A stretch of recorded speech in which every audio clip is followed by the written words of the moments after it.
Hello everyone, स्वागत है आपका हमारे यूट्यूब चैनल रकुल एकेडमी में।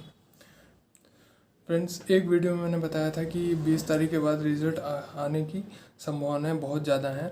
तो आज 21 तारीख है और क्या आज रिज़ल्ट आएगा? बिल्कुल हो सकता है आज रिज़ल्ट आ जाए। और जो विभाग रिज़ल्ट अपना देता है वो शाम के टाइम देता है। आज शाम तक वेट कर लीजिए, 6 बजे के बाद कभी भी टाइम आप रिज़ल्ट आ सकता है। और फ्रेंड्स, अगर आज रिज़ल्ट नहीं आता है तो इस वीक एकदम पॉसिबिलिटी है कि रिज़ल्ट आ ही जाएगा। इस वीक 25, 26, 27 तक रिज़ल्ट आने की प्रबल संभावना है। और रिज़ल्ट मैक्सिमम देखा गया है कि वो शाम को ही आता है। ठीक है, अपना विभाग शाम को ही रिलीज़ करता है रिज़ल्ट को, तो शाम तक का वेट कर लीजिए। ठीक है।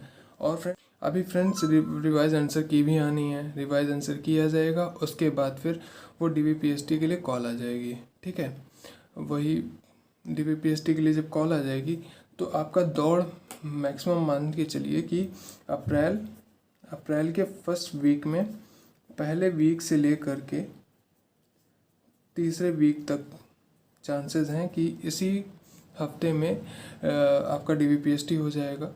ठीक है, ये DBPST दोनों हो जाएंगे। ठीक है, क्योंकि जनरली देखा गया है कि रिज़ल्ट आने के बाद फिर वो DBPST के लिए ज़्यादा समय नहीं देते हैं। ठीक है, तो मान के चलिए कि 15 दिन तक ही टाइम देते हैं, 15 से 20 दिन का टाइम देते हैं, उससे ज़्यादा टाइम नहीं मिलता है फिजिकल के लिए। जब DBPST मतलब DB डॉक्यूमेंट वेरिफिकेशन जब हो जाएगा उसके एक वीक में फिर वो फिजिकल के लिए बुला लेते हैं।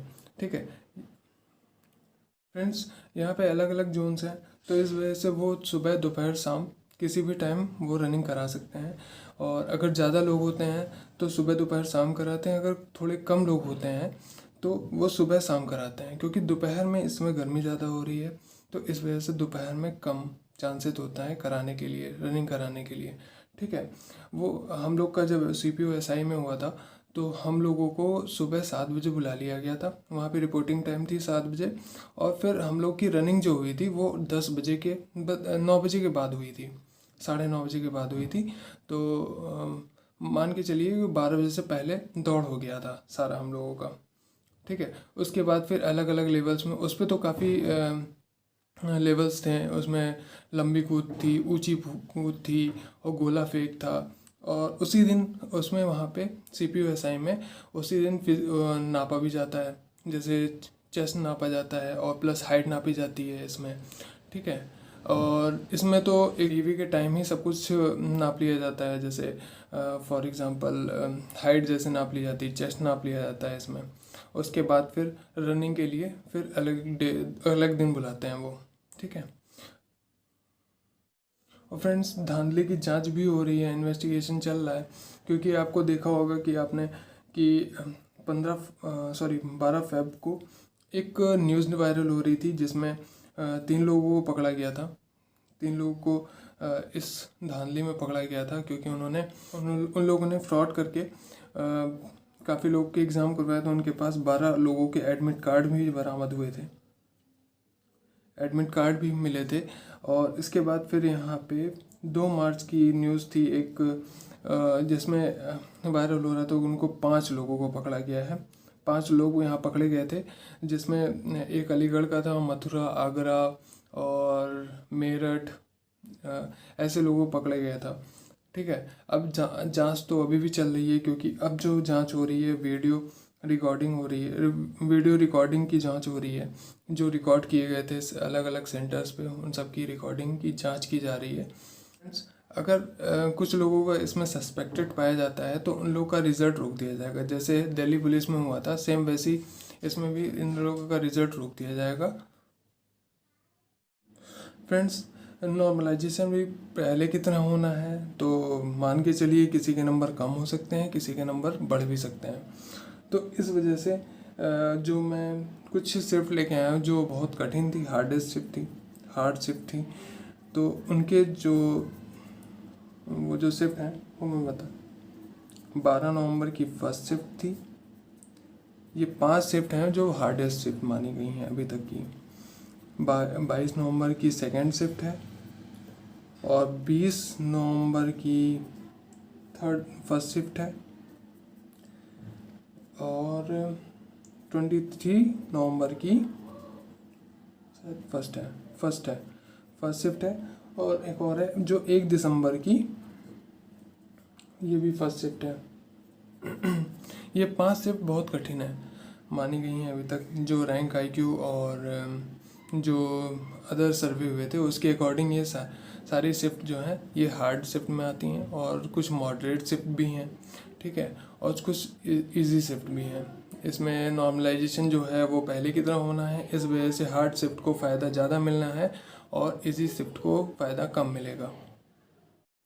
फ्रेंड्स, एक न्यूज़ वायरल हो रही थी DBPST के लिए जिसमें लगभग 20,000 लोगों को सेलेक्ट करने की बात हो रही थी DBPST के लिए। तो फ्रेंड्स, अगर DBPST में 20,000 लोगों को बुलाया जाता है तो मुश्किल है कि 9,534 पदों को भरना बहुत कठिन हो जाएगा। ये पूरे मतलब मुश्किल होगा कि 9,534 पद के लिए बच्चों को सेलेक्ट किया जा सके। इसमें मुश्किल से 6,000 से 7,000 लोग ही सेलेक्ट होंगे, बाकी सिलेक्शन मुझे नहीं लगता कि हो पाएगा, क्योंकि इसमें 2016 में जो वैकेंसी निकली थी SI की, UPSI की, उसमें काफ़ी लोगों ने 2021 में भी फॉर्म भरे थे जिसमें उनके अच्छे मार्क्स भी आ रहे हैं, ठीक है, और उन लोगों का सिलेक्शन अब जनवरी 2022 में उनको पोस्टिंग मिल चुकी है 15 जनवरी को। तो अब वो सेम पोस्ट के लिए क्यों आएंगे इसमें फिजिकल देने, तो इस वजह से उनको मान के चलिए वो 1,500 लोग वो मुश्किल से नहीं आएंगे, वो आएंगे ही नहीं। और इसमें फ्रेंड्स अभी जो ASI का एग्ज़ाम हुआ था, UPASI का एग्ज़ाम हुआ था, उसमें 1300 वैकेंसीज़ थी, 1300 प्लस वैकेंसीज़ थी। तो जो लोग की टाइपिंग अच्छी है तो वो क्यों आएगा UPSI में, तो फिर UPASI ही नहीं ज्वाइन करेगा, UPSI ही ज्वाइन करेगा। तो इस वजह से ये 1300 लोग तो ये नहीं आएंगे, क्योंकि ये जो पोस्ट है ये ऑफिशियल वर्क है इसमें, तो इस वजह से, और ये फील्ड वर्क है। बहुत लोगों को ऑफिशियल वर्क पसंद होता है, फील्ड वर्क पसंद नहीं होता है, तो वो क्या करेंगे, वो ASI के लिए जाएंगे, और जो UPSI है उसमें जो दौड़ कर रहे हैं उन लोगों का सिलेक्शन होगा, ठीक है। तो यहाँ पे ये 1300 लोगों को मान के चलिए कि ये लोग नहीं आएंगे, ठीक है। इसमें से अगर 20,000 लोग, मेरे हिसाब से अगर 9,534 पदों के लिए अगर DBPST के लिए लोगों को बुलाना है तो लगभग उनको 3 गुना प्लस ही लोगों को बुलाना चाहिए, कम से कम 3 गुना लोगों को बुलाना चाहिए, नहीं तो ये पोस्ट भरना उनके लिए बहुत टफ हो जाएगा, ठीक है। तो इस वजह से मुझे लगता है कि 3 गुना लोगों को बुलाना चाहिए, जो 28,000 के समथिंग हो रहे हैं, 28,000 प्लस हो रहे हैं। अगर 2.5 गुना लोगों को बुलाते हैं तो फिर ये 24,000 के लोग आसपास हो रहा है लगभग, ठीक है। देखिए, इन दोनों में से मुझे लगता है कि 2.5 गुना या 3 गुना लोगों को बुलाया जाना चाहिए, ठीक है। फ्रेंड्स, जिन लोगों ने धांधली की है उन लोगों को जांच करके अगर वो लोग सही सस्पेक्टेड पाए जाते हैं तो उनको अगर निकाल दिया जाता है तो फिर मान के चलिए कि मेरिट गिरने वाली है।